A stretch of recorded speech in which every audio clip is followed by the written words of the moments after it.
let's get into the game, because this is obviously one of the most anticipated days in the history of Detroit sports. They're playing at San Francisco in the NFC Championship Can I game. stop you for a second? Yes. I'll say this. It's the most anticipated game in Detroit sports history. At least, in the last 100 years. You know what? And that's coming from Terry Foster, who's been a part of media during all 4 of the recent Red Wings Stanley Cups, all 3 of the Pistons championships, and obviously the Tigers won in 68 and 84 in the modern MLB. The Lions have not won one, but in Detroit, football is king, and especially right now, the NFL is just so far above every other sport that, yes, I would agree with you. Even though I didn't get to experience all the other championships as closely as you did, I would agree. But if Terry Foster is saying so, that is certainly a ringing endorsement.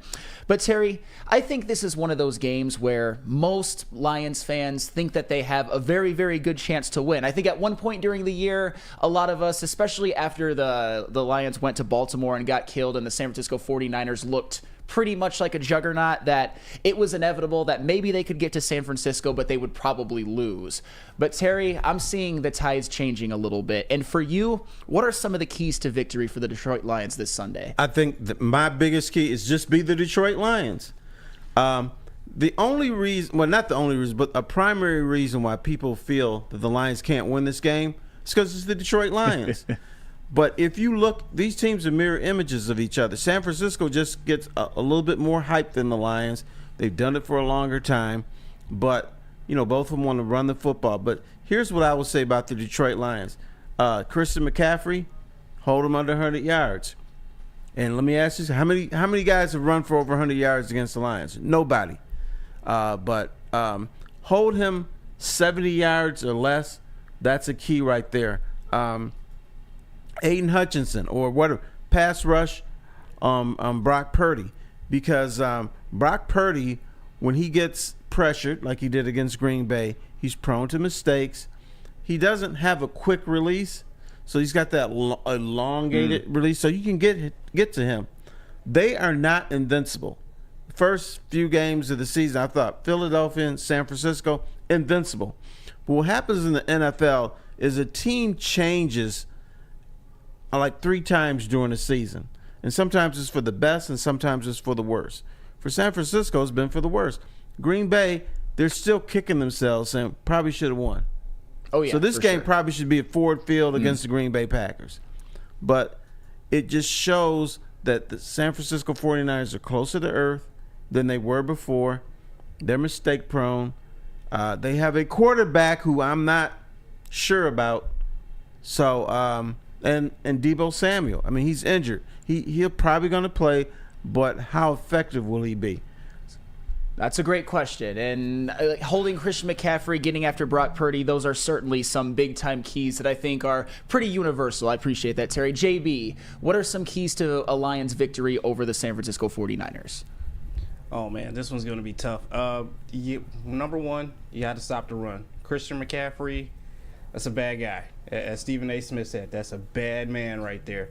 And I know you're not going to be able to stop him on both sides, whether that's receiving or running, but you at least need to stop him on one of those.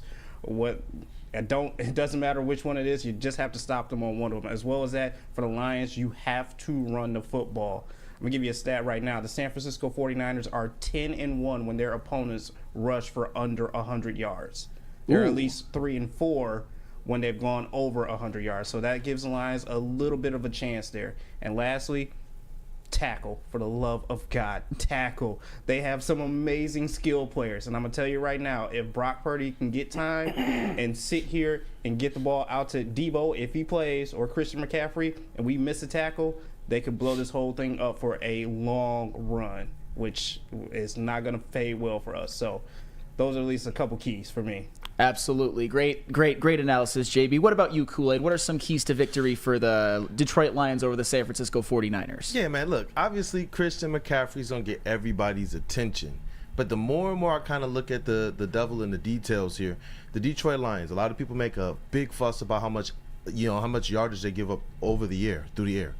But when you look at them in the red zone, they're one of the best teams at keeping their opponents out of the end zone. I think they have to continue that trend. No matter what Christian McCaffrey and Deebo Samuel may do between the 20s, when you get in that red zone, you have to continue to keep up that stout defense that they've had at making teams kick field goals. It's the reason why they beat the Rams. And when they started to lock back down against the Bucs in that regard, it's the reason why they beat the Bucs. It's the reason why they had, you know what, still asterisk, I'm calling it a 21-20 victory in Dallas. I'm still going to say it. And what they do at the ends of those games, after kind of putting these teams in positions to where they have to now open up their offense even more, is they've been able to seal the game with game-ending interceptions several times this season. Another thing that I think, when I look at that Rams game, we all thought, hey, Stafford's going to have a big game, and he did. But towards the end of that game, and we talked about this before, similar to like what Michigan did against Penix, they beat the quarterback up all game. Whether they got the sack or not, they continued to put pressure. And I think that it took just a little bit off of the accuracy of Stafford down the stretch, where he was missing throws that he was connecting on earlier in the game. I think they got to keep that up. And third, lastly, obviously, got to keep somehow, some way, Christian McCaffrey in check. He's going to get his, but you can't have him looking like the next coming of, I don't know, some Madden creator player where you're just going off for 300 yards and 3 touchdowns. That can't happen. Oh, no. And we all know that the Christian McCaffrey is the best running back in the NFL right now. But one of the few things that the Lions overall do well defensively is they have stopped the run. No running back has went off against the Lions this year. The only person to rush for 100 yards was Justin Fields. But, you know, that's Justin Fields, mobile quarterback. That's a whole different story when it comes to the Lions defense. So, but also at the same time, the Lions haven't faced a running back quite like this.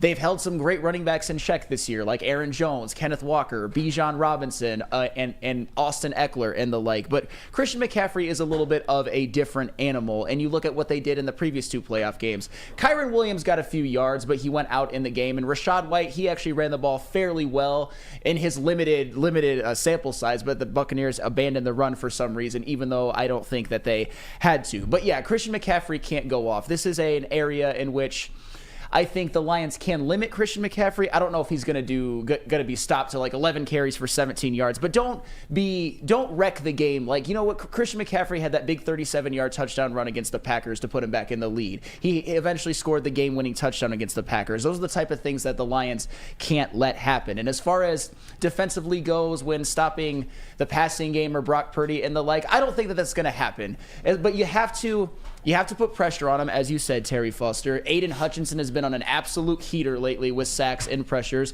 Those safety blitzes have been getting home, especially with Ife Melifonwu. But a lot of quarterbacks, most quarterbacks have been they've been getting theirs. At least one wide receiver has gotten theirs, and that's probably going to happen again this Sunday. But the Lions have also consistently been able to create turnovers, like they did a couple of times against the Minnesota Vikings, like they did against the Cowboys, like they did against the Tampa Bay Buccaneers, and in the case of the Los Angeles Rams, they held them out of the end zone when the Rams got to the red zone. So it's going to be a similar formula, I think, to a lot of the games that they've played recently. Limit the running game as much as you can, create turnovers, and be good on third down, and make opportunistic plays when they need to be made. You know what I think is happening in this town?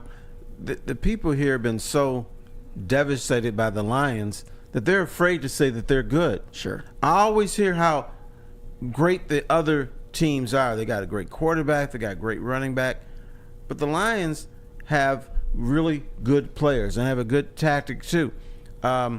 I keep hearing San Francisco, you know what? They can pound the rock if they want to. So can the Lions. Or San Francisco, they can switch it up and pass. So can the Lions. Amon-Ra St. Brown cannot be stopped. No. 3rd and 8. Most teams are like, okay, we may or may not get it. 3rd and 8, I'm like, go to St. Brown. He gonna get it. So the Lions have weapons, and the other thing I keep hearing about, they give up so many passing yards. But you know what? They've given up 23 points in both their playoff games. If you give up 23 points in the National Football League, guess what? You're going to win the game, more than likely. The old days are gone. There's no 17-14 games anymore. Winning teams usually get into the 30s, and it's one-score games. And you're going to be crapping in your pants. That's an NFL game. Yep. Forget about the Lions. That's the key.